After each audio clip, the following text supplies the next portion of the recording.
Hello, you absolute legends. In 2017, the most expensive video game ever sold cost $30,000. It was a mint condition, sealed copy of the original Super Mario Bros. In 2021, the most expensive video game ever bought cost $2 million.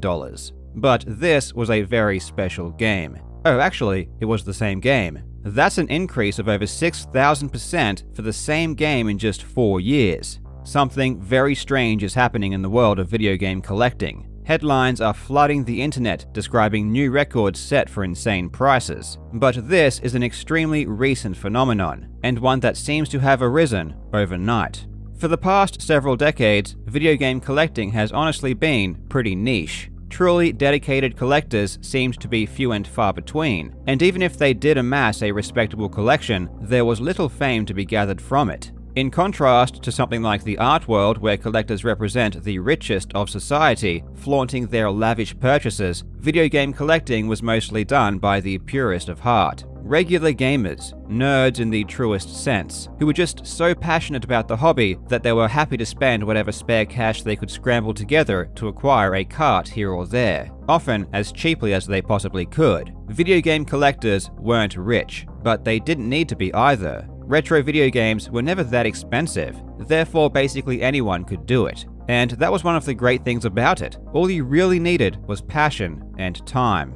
But in 2018, something happened that would change everything. The launch of a company called Wata Games. This was no ordinary launch, and Wata is no ordinary company. There is a select group of very wealthy, very powerful people who are pulling the strings behind this recent spike in video game prices, and those same people are making money hand over fist. When I heard the news of a $1.5 million Super Mario 64, this seemed too ridiculous for me to ignore. I knew there had to be more to this story than meets the eye, and boy, was I not wrong. This rabbit hole is deep. The bubble we are seeing in video games has been seen before in other collectibles for almost half a century. And the crazy thing is that each time it happens, the same people are involved. They know exactly what they are doing, and they know how to extract as much money as possible from suckers who believe the headlines. There is a lot of shady stuff going on, and you won't believe what I've found. This entire situation is fraught with unethical business practices, deception, collusion, and even fraud. By the end of this video, you will know exactly why this is happening, who is causing it to happen, and what needs to be done to stop it. I really hope you enjoy.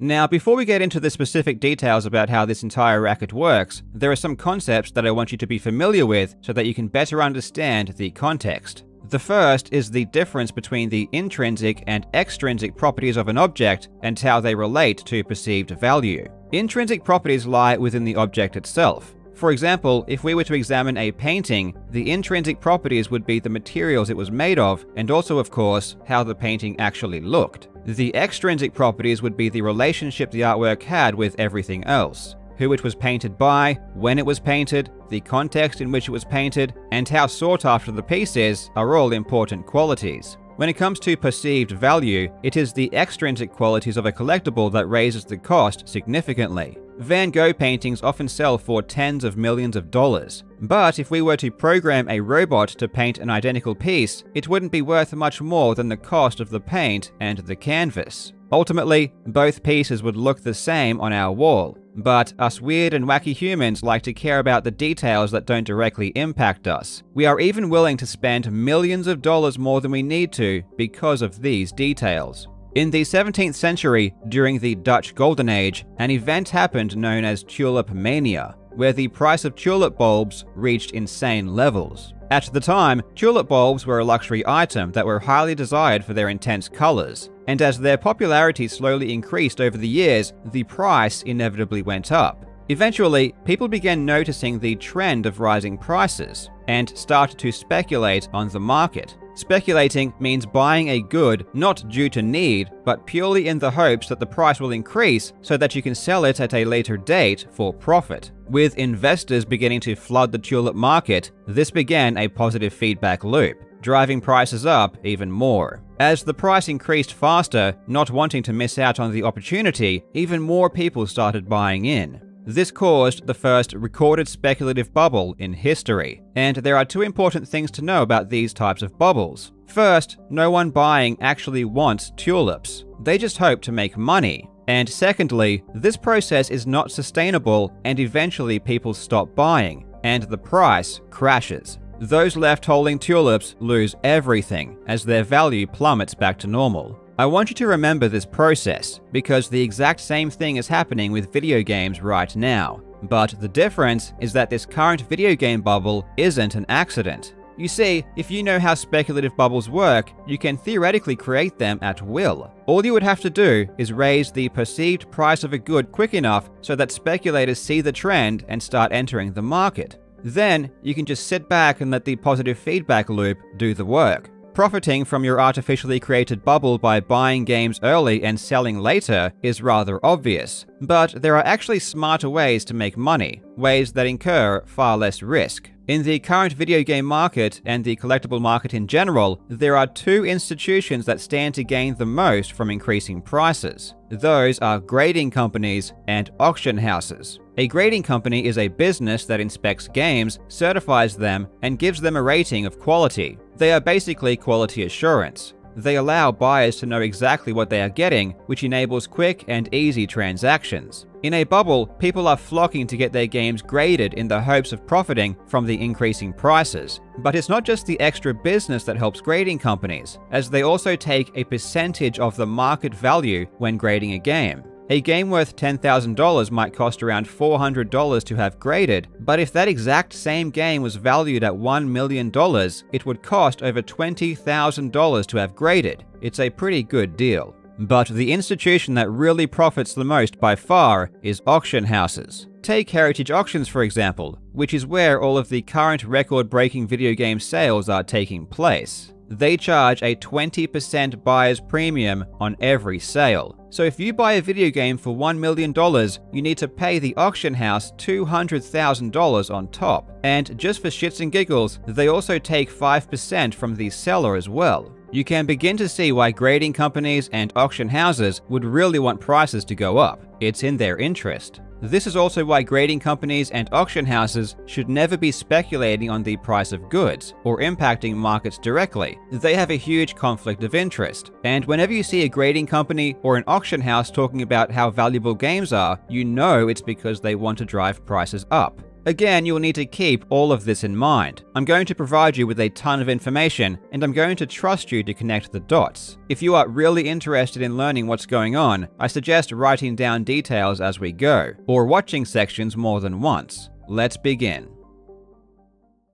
The two institutions that you will become very familiar with are Wata Games, the video game grading company, and Heritage Auctions, the auction house. Wata Games was founded in 2017, but it didn't officially launch until April of 2018. Wata Games is the linchpin behind this entire bubble, and the certification that Wata provides is the justification for why they are sold at such high prices. Interestingly, Wata wasn't the first video game grading company to exist. In fact, the Video Game Authority, aka VGA, has been grading games since 2008. But the introduction of VGA didn't cause a bubble like the introduction of Wata Games did. And the reason is simple. VGA didn't manipulate the market or go out of their way to create a bubble. The same can't be said for Wata, however. The president and CEO of Wata Games is Dennis Khan, and he is a key player.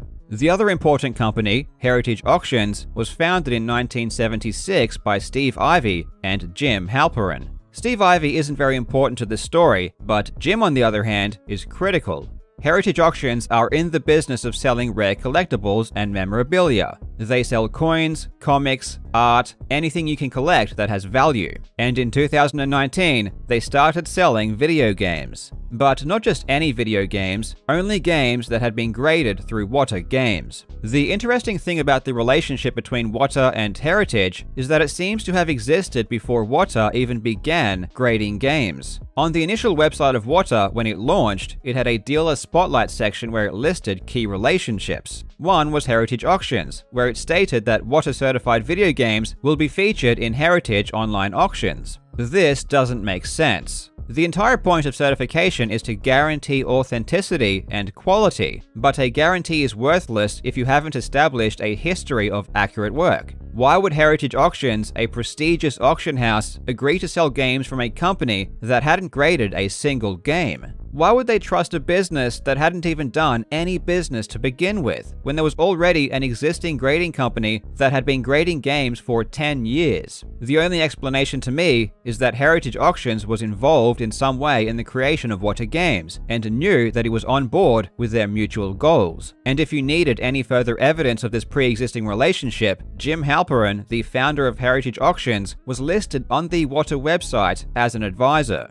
Another business that What had a relationship upon creation was Just Press Play, a distributor of used video games which was founded by Zach Geig. Just Press Play also announced that it would be selling What certified games. Now, in order to create a speculative bubble, you need a way to spread information very quickly. You need to draw in new eyes and make potential buyers aware that a market is building. The easiest way to achieve this by far is to create headline-worthy events that can disseminate through the media. In this case, it was the purchase of a Super Mario Bros. Cart for $100,000 in February of 2019. Before this sale, the previous most expensive video game ever sold went for $30,000, so this new sale was a pretty big deal, big enough to generate headlines. But the even more interesting thing is who bought this game. It was purchased by 3 men. The first was Jim Halperin, founder and chairman of Heritage Auctions. The second was Zach Geig, founder and owner of Just Press Play. The third was Richard Lecce, who has one of the largest video game collections on the planet. Heritage Auctions then issued a press release about the sale, because of course the purchase was never about collecting the game, it was about publicity. And if this wasn't obvious enough, Jim Halperin advertised in this press release that the game may end up in a future auction. Dennis Kahn, CEO of What Games, also chimed in, stating, quote, "What certified video games have been selling for record prices ever since Heritage began auctioning them in January. While many video games sell regularly for 5 figures, breaking the 6-figure mark shows that the hobby's upward trajectory indicates no signs of slowing down." So what you have here is the chairman of the auction house buying a game for a record price and then creating a press release about his own purchase in which himself and the president of the grading company are stating that the value of games is going up. He then advertises that his own game will be going up for auction in the future through his own auction house. And his plan worked. The press immediately jumped on this, and many articles about the purchase were written. Kahn's tactic of pumping up the perceived value of games would be seen in every article. For example, in a Kotaku article, Kahn states, "I've always said, video games are going to go the way of comics or cars or coins. It's only a matter of time until a video game sells for $1 million. In an Ars Technica article, both Kahn and Halperin were again pumping up the perceived value of games, with Halperin stating, "There are bets on what will someday be the first $1 million game, and many collectors believe that this will be the one." It's so strange to me that news articles allow the owner of a game to advertise that its worth is 10 times what they paid for, and not a single eyebrow is raised. They did everything they could to raise awareness about the sale. They even took the cart onto Pawn Stars, claiming it was worth $1 million.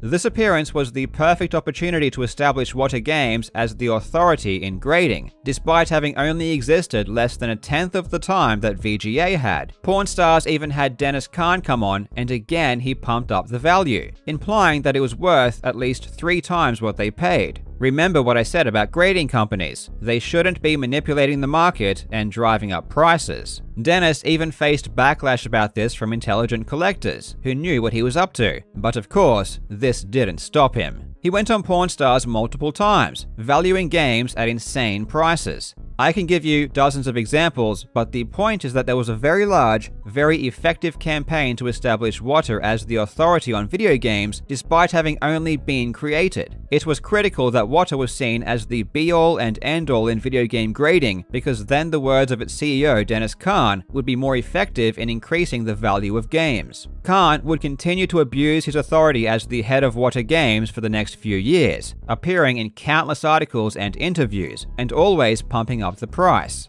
In fact, he's still doing it, even with the ridiculous price of $1.5 million that the recent Super Mario 64 went for in July. In a Verge article covering the record-breaking sale, Khan states, "I think that we are going to continue to see record-breaking sales. Again, this is purely to make people believe the price will continue to go up in order to fuel speculation. All of this press is driving up prices, but it's only one half of the equation. You also need people to actually buy games. But the people buying these games aren't who you'd expect. If you thought they were video game collectors hoping to complete their collection, you'd be wrong. Let's take a look at who is really buying up these games." Video game collecting has taken an interesting turn in the past few years. Over the last decade or so, I've been a big fan of watching collectors' videos on YouTube, where they proudly show off what they've amassed. In my experience, genuine collectors love sharing their prized possessions, but that's not what we're seeing with these record-breaking sales. Nowadays, the buyers of these expensive games are hidden from the public. Identities are kept secret, and no one takes credit for anything. It's all really strange. Heritage auctions will never tell you who the buyers are, or even if money was actually exchanged. However, there are ways we can tell who bought some of the games, and this is where things get weird. Several weeks ago, I was investigating the relationship between Wata Games and porn stars, given that the original appearance of Wata on that show was obvious collusion between the grading company, the auction house, and the show. In particular, I was researching the appearance of a Mike Tyson's Punch-Out that Dennis Kahn valued at $80,000. Through a Google search, I found something very interesting. It was a purchase agreement of the exact same cart. The owner of the cart, Brian, had sold it to a company for the exact same amount that Dennis had valued it at. The buyer was RSE Archive, LLC, which trades as Rally. Rally is a platform that allows investors to buy and sell equity shares in collectibles. To put it simply, people can buy a fraction of a video game, and if the price goes up, they can sell their slice to someone else in order to make a profit. It's essentially gambling on the price of collectibles, and it's as silly as it sounds. None of the people who buy equity in any of these collectibles actually own it. It's purely to try and make bets on the price and earn a quick buck. The purchase agreement I found for the Mike Tyson's Punch-Out was an SEC filing. Companies that hold these items and sell equity in them need to disclose their assets to the SEC, so we can track exactly what they buy and how much for. There are 3 fractional share companies that have sprung up in the past several years that are selling equity in video games: Mythic Markets, Otis, and Rally. Each of them was formed immediately following the launch of Wata Games. Through their SEC filings, I can track their purchases. Rally bought a Super Mario Bros. For $140,000 in 2020. This was the same cart that would eventually be sold for $2 million just this month. From Heritage, they acquired this GoldenEye for $22,800, this Grand Theft Auto for $13,200, and this Donkey Kong for $38,400. Mythic Markets also bought this Metroid for $46,800. Otis also bought a Mike Tyson's Punch-Out for $130,000. From Heritage, they bought a Pokemon Yellow for $78,000, this Golf for $18,000, and many other private purchases. Aside from these fractional share companies, we can also see people buying games from Heritage and trying to flip them on eBay. For example, a Super Mario that was bought for $84,000 in September of 2020 is now sitting on eBay with an asking price of $1.5 million. I haven't heard of a single legitimate collector buying any of these expensive games. It's entirely speculation, purely for profit. But there have been attempts to fool the public into believing that actual collectors are buying these games. And one of the biggest cheerleaders for this fake narrative is Eric Naiman. In 2019, a slew of articles sprung up about a video game collecting dentist who bought $1 million worth of video games. The original article was posted by the Washington Post, but if you know the real story, this article is insane. It describes Eric Naiman as one of the world's most avid video game collectors, but in reality, he had only been collecting for several months. He began only in 2019 at the beginning of this bubble. There are many people who have been collecting games their entire lives, but this man comes along and he's instantly the most avid collector in the entire world. The article claims that he bought the games, but this is also not true. He wasn't even using his own money. The money was put up by a group of investors, not by Eric Naiman. The article becomes even more suspicious when Dennis Kahn again rears his head to hype up the market. Heritage Auctions also shows up advertising that the market is increasing. Eric makes his intentions clear by stating his opinion that video games should be selling for millions, which of course would benefit him greatly after his purchase. So why is the Washington Post and many other news outlets touting Eric, who only entered the video game market in 2019, as the forefront of collecting? Why is it falsely stating that he bought the games when it was actually an investment hedge fund? Why are What Are Games and Heritage Auctions always there to give their opinion on the market? It's because this is not news, it's propaganda. Eric Naiman is part of the small group of people at the very top, building this bubble in an attempt to make money. He is a talking head with one purpose: to trick people into believing the video games he owns are worth millions, which he will then sell. He can be seen alongside people like Dennis Kahn, always attempting to inflate the market. And this isn't a secret, he admits his intentions freely. Of course, that same week I discover on Heritage Auctions vintage video games, which I never even knew existed. And then when it played through in my head, I'm like, oh my God, this is like so much better than cards for me. I mean, also it was a new and emerging market like you guys are having with NFTs. It's that excitement of like, wow, if this even catches up a quarter of to where cards have gone, you know, we could see 100x returns just at the beginning, you know, because it was so new. But as a collectible investment, this was like everything that I saw on a Mike Trout card, but like to the max on steroids. And for me, it was a time machine. It was literally like, if you could like, I always said to myself, I would look at like Nat Turner's collection of cards on Instagram at that time. And I was like, wow, if only I could go back 10 years and just like hang out with him and just buy everything he was buying. And, you know, it's that time machine that everyone has. You guys have it with NFTs. It's always that if I could go back, I could be a billionaire, right? So I said, this is my moment that I'm going to go back in time, but it's going to be today, and I'm just going to go for it. So we set up, we spent time, we set up an LLC, we made a business plan, and I went to like just neighbors of mine, family, friends, all like successful, wealthy people. We spoke about all the risks and the benefits up front. They knew it was speculative, and I'm like, listen, but they all said the same thing. They're like, you seem super passionate about it. If I lose 15 grand on you, it's not the end of the world. Give it a run. To show even on Heritage Auctions, eBay Auctions, look, what we spent appreciated 20 to 30%. This is working.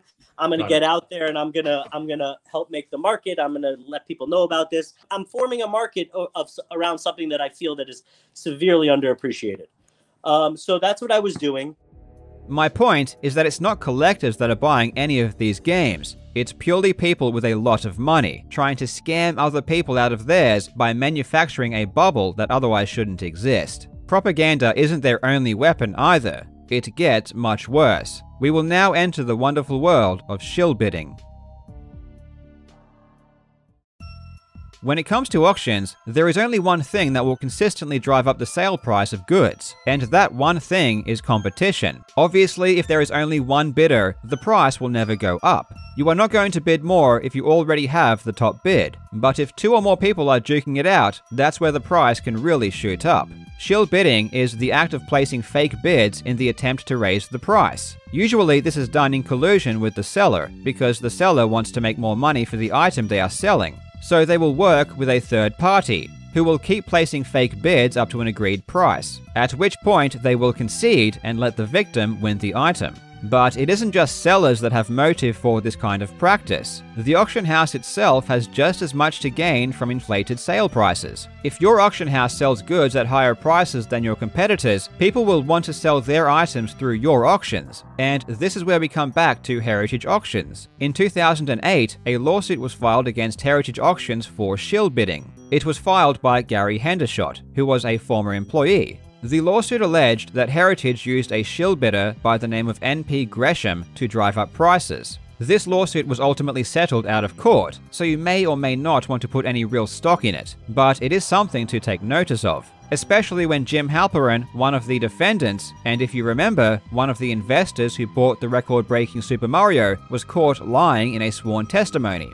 He originally claimed that MP Gresham didn't exist at all, but later had to admit they in fact did. If this lawsuit was the only claim of shill bidding, I might be less inclined to believe it, but the story doesn't end there. While I was researching for this video, I spoke at length with Pat the NES Punk, who is one of the most dedicated collectors of NES games there has ever been. He told me he was contacted by a comic book collector and seller whose father not only worked at Heritage Auctions, but was also friends with Jim Halperin. What he had to say was shocking, and Pat graciously connected us so we could talk. The collector, David Wilson, who founded and runs Collectors Comics, told me this. Hi, my name is David. I'm from Comic Book Investments on YouTube. My dad, big time comic book dealer in the 80s and 90s. He ended up taking a job with Heritage a couple years ago, and he had a personal relationship with Jim, and they had a personal relationship for years. And then through the relationship, that's how he got a job working at Heritage. He was a comic book grader. He worked for Heritage for almost 2 years. And during that time at Heritage, he had a few conversations with Jim. My dad told me, because I would talk about the video games, I was like, hey, Dad, I can't believe this video game sold for so much. He was already gone by the time the video games have reached where they are at now. And he told me, he's like, yeah, so they're manipulating the market. And my dad gave me an example. Jim is one of the biggest comic collectors in the world. He has one of the biggest collections in the world. Just huge. And what Jim does, and this is what my dad said, he would take a comic book, let's say he would take this book, right? He'd put it in his collection, and then like 3-4 years later, he'd throw it up on Heritage, and then he would manipulate the price by bidding it up. So say he bought the book for $3,000 forever ago. He throws it in a Heritage auction, and then he bid it up to say like $5,000, $6,000, buy it from himself, basically, he bids it up, and then he sticks it away back in his collection. And then every couple of years later, 3, 4, 5 years later, whatever it is, makes its way back into the Heritage auction, does it again. And what that does is it stimulates the market by pushing it up, propping it up higher than it is to show like, hey, there's been a sale of this comic book or video game for this price. So that means it must be worth that much. And that's kind of like what I have a feeling that they're doing with video games. They're propping them up like super high, higher than they should be, to create a market, manipulate the market into thinking that these video games are actually worth this much because they have sales data to prove it. If this is true, and everything I currently know about Jim Halperin leads me to believe it probably is, the tactic definitely works. When items are sold at higher prices, it raises the perceived value of every similar item. It's even more effective if you purchase items at record prices. Every time a video game sells higher than ever before, the internet is flooded with articles advertising your auction house. For over 2 years, all we ever heard about was all of the insane prices that games were going for on Heritage auctions. Naturally, this makes people want to sell their games through Heritage as opposed to anywhere else. But with all of the reports of shill bidding, reports of buying their own items, and the intense secrecy of purchases, we don't know if Heritage were involved in any of these record-breaking sales. This is why we also can't be sure of the recent $2 million purchase from Rally, as again, the ridiculous price, the secrecy, and the obvious motive make it very suspicious. Jim Halperin isn't the only major player that seems to be using his own platform to personally benefit. It's time to take a closer look at Wata Games, and how some of the key figures in that business are using their positions for their own gain. Shill bidding and buying your own items at inflated prices are pretty obvious ways to abuse your position at an auction house. But how could you take advantage of your own grading company? The first thing that comes to mind would be grading your own games. This presents a pretty clear conflict of interest, and even Wata admits this. In a New York Times article, Wata president Dennis Kahn goes on record to say that Wata employees are not allowed to have games graded by the company, or sell those that were. I'll say that again. Wata employees are not allowed to have games graded by the company, or sell those that were. This makes sense, and I applaud that rule if it's actually upheld. Now let's take a look at a transaction that occurred in 2019 between two gentlemen. The first is Dane Anderson. Dane is the founder of Nintendo Age, which hosted the largest community of retro video game collectors and enthusiasts on the internet. It also contained the most valuable database of information concerning retro games and what they were worth. If you wanted to know anything about collecting, this would be your first place to go.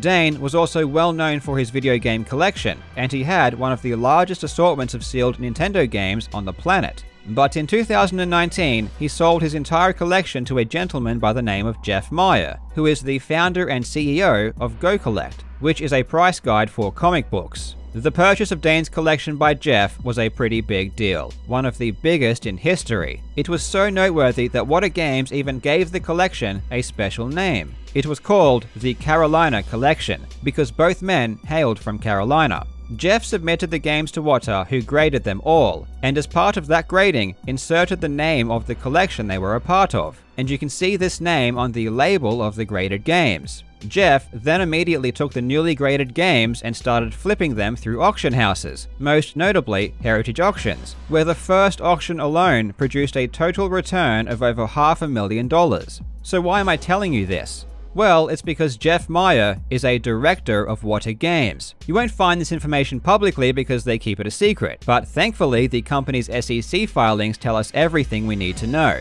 According to their own filings, Jeff Maian is a director of the company. So what you have is the president of Whatta Games saying that employees are not allowed to grade or sell graded games, but meanwhile, a director of the company is grading his entire collection. But not just grading it in a special, privileged way by naming it, therefore increasing the value, and immediately selling them through auction houses at insane prices for profit. If the games in this collection were graded just like any other game, there would be nothing illegal about this. However, considering the fact that they were graded in a unique and special way, there is a very good argument to be made here for fraud, especially given that Jeff's relationship with Whatta Games was never disclosed to the public. But it gets even worse. Jeff Maian also purchased Nintendo Age, which, as I mentioned, was the most valuable database for retro video games. Jeff immediately shut it down. He also purchased the website Game Value Now, which is a price guide for video game sales. Now, I'm not a conspiracy theorist, but on the surface, it appears as though Jeff is trying to own and control the flow of information about the value of video games, which only ends up being more suspicious given his ties to Whatta Games. Again, another huge conflict of interest.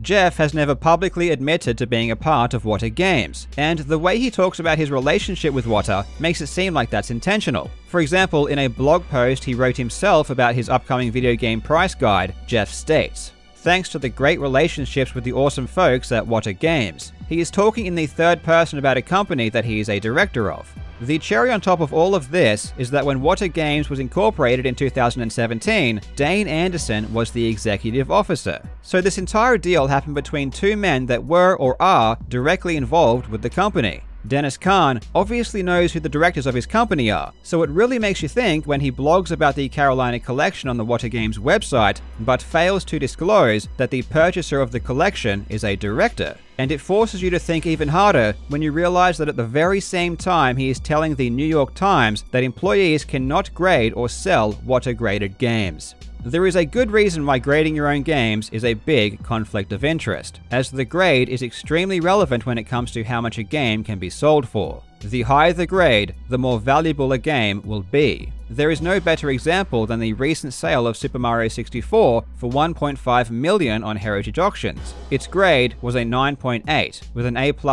for the seal. It's essentially the highest grading a game could ever hope to achieve. On the same day, another Super Mario 64 was auctioned with an 8.5 rating that sold for only $31,000. That's an increase of 5,000% for a slightly higher grading. This raises another interesting question. How reliable are these ratings? If you are going to spend an extra $1.5 million for a high rating, you'd want to be pretty damn sure that the rating is accurate. Grading companies attempt to make their grading process as objective as possible, but the truth is that they are very subjective by nature. At the end of the day, the grading is given by a human based on their own perception of the game's quality, and history has shown that this perception can vary wildly from person to person. Grading companies have been known to give very different grades for the exact same item, and this has led to a practice called regrading. If someone receives a grade for an item that they believe is not high enough, they will simply take it out of the case and send it back. You have a lot of people playing what I call the crack-out game, meaning they get a comic book back and it comes back CGC 9.6. They think it should be a 9.8. So they crack that baby open and they keep sending it back to CGC, hoping that at some point that grader is either going to slip up or that grader is going to get that book and go, hey, you know what? This is a 9.8. They're going to slap 9.8 on it and they're going to send it back to that submitter, and that submitter is going to be very happy, because in the overall marketplace for certain books, you go from a 9.6 to a 9.8, you just made a large chunk of money. The average collector, the average speculator, and the average investor out there is overvaluing a lot of these items based on the grade, not realizing that in certain instances, the grade is arbitrary. It is an estimation.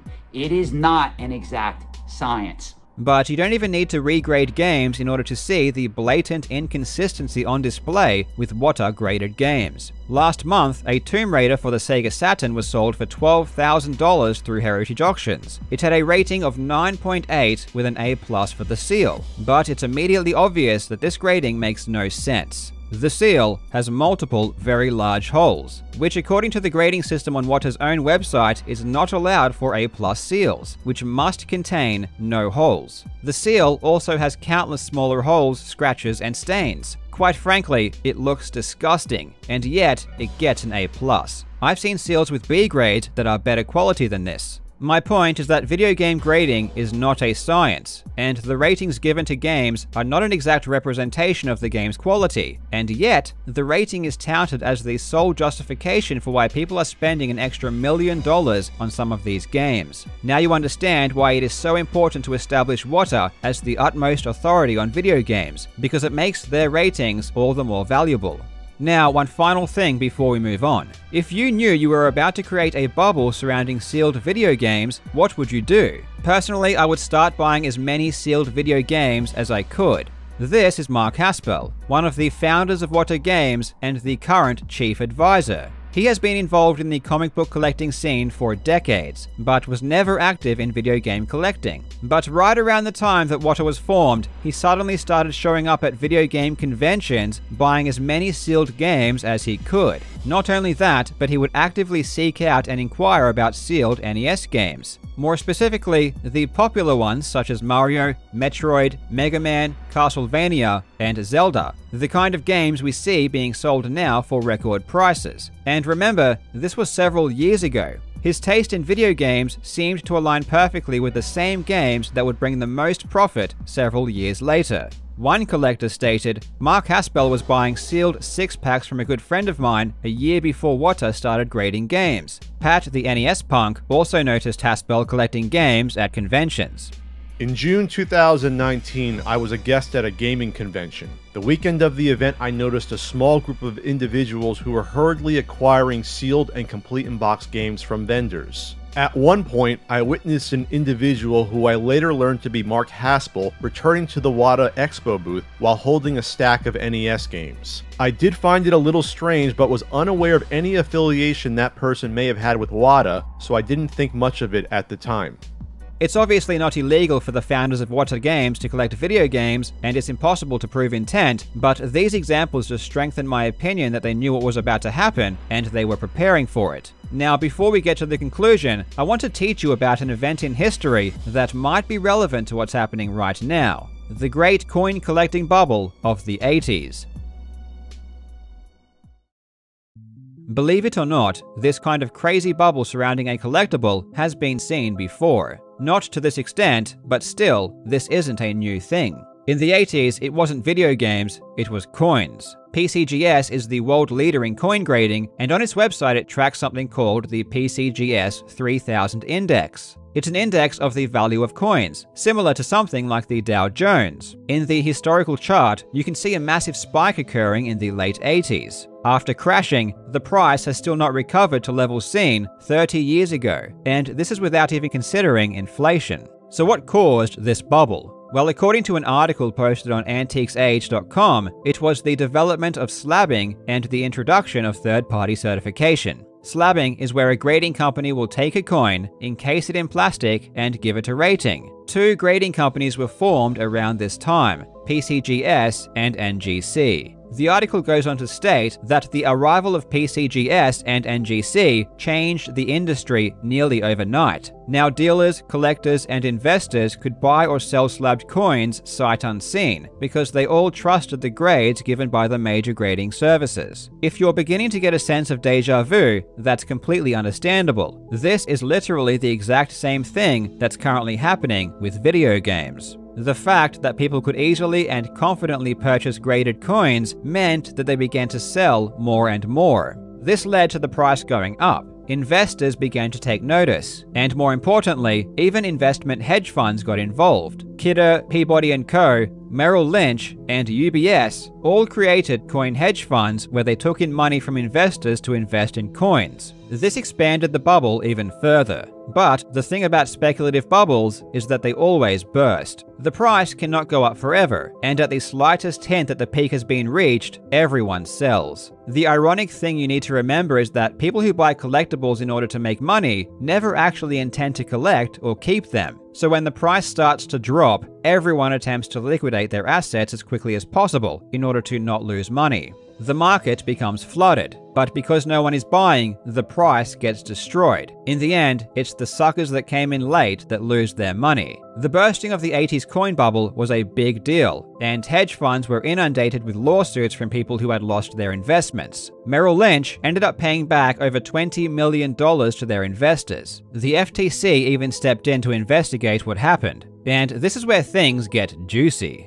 In the Antiques Age article I referenced, it said that PCGS and NGC were the first third-party coin grading companies, but this is actually false. The first third-party coin grading company was NCI, Numismatic Certification Institute, which was founded in 1984. After an investigation, the FTC ruled that NCI misled customers about the value of coins. I want to read from an LA Times article written in 1989, and I want you to appreciate how amazingly relevant it is today, despite being 32 years old. The article reads, "By and large, it's grading and rarity that determine the value of a coin. Rarity is easy enough to establish. Grading is often a matter of opinion. It's for this reason that grading services came into being. Their purpose is to give an impartial rating to a coin, which virtually establishes a particular price. But what happens if the grading service misrepresents the grade of a coin, thereby increasing its value? That's the situation described by Bill McAllister of the Washington Post in regards to a recent decision by the Federal Trade Commission.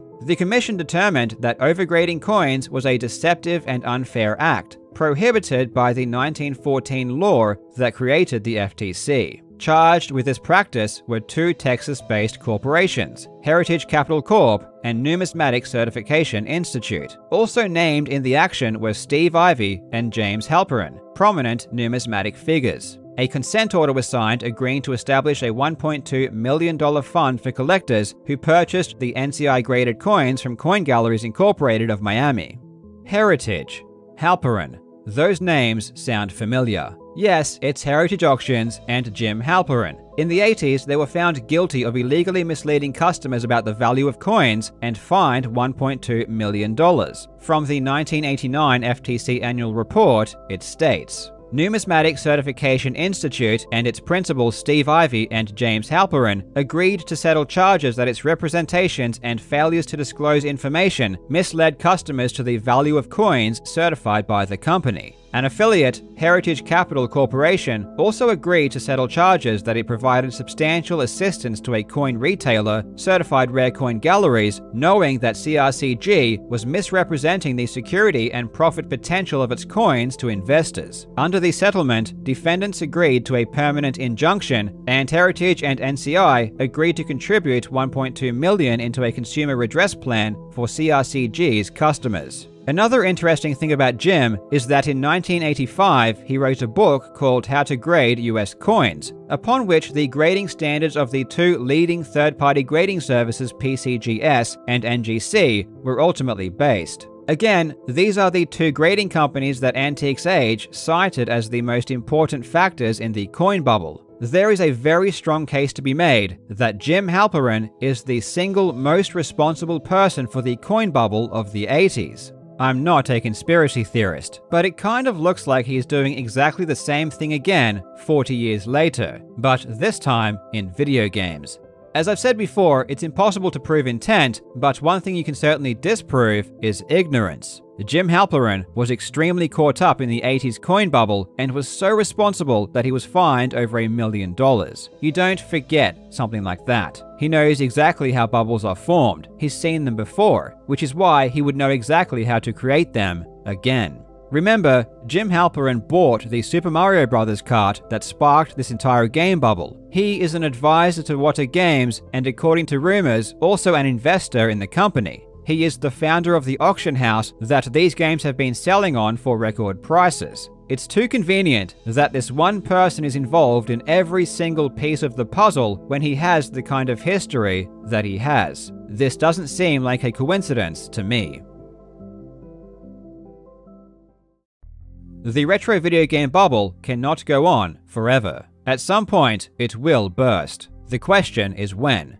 There are a couple of scenarios that might make this happen sooner rather than later. The first is the release of population reports. In collecting, one of the things that drives up the price of an item is rarity. In every other realm of collecting, grading companies produce what are called population reports. These reports tell you exactly how many of any particular item have been graded by the company, along with their rating. So if I do a search for Action Comics #1 through CGC, a comic book grader, I can find out exactly how many are out there and at what rating. Population reports are standard practice because they allow people to judge the rarity of an item accurately and fairly before making purchases. But surprise, surprise, Wata Games keeps this information hidden from the public and refuses to let anyone know how many games of each type have been graded. So we really have no idea how many of each game are out there. When more games of the same kind become known, prices plummet. It has already started happening with some games. The best example is Spider-Man for the Atari 2600. In May of 2020, the first sealed Spider-Man was listed on Heritage Auctions. It was a 9.8 A++,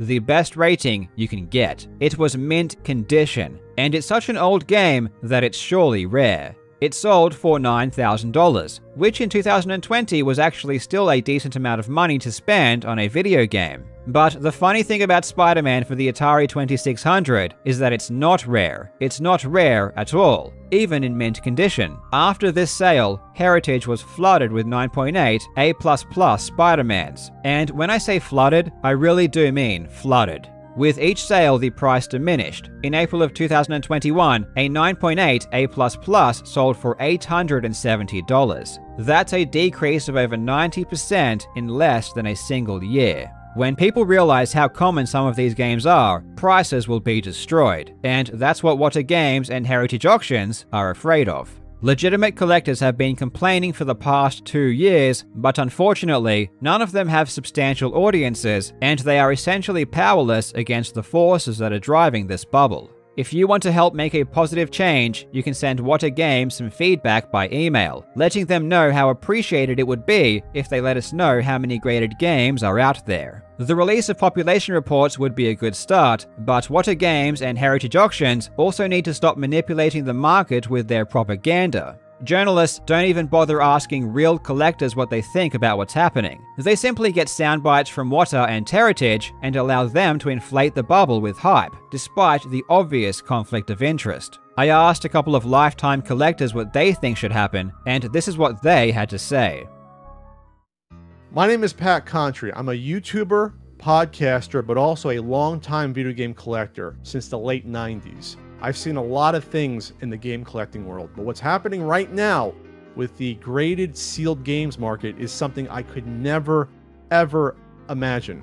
And it's a shame that the video game collecting hobby that I've been a part of for decades, and many others, including sellers as well, people that have helped grow this hobby of ours with passion, with knowledge, doing research, putting in the time and effort. This is the end result. The unfortunate end result is that this hobby that we all love has been perverted.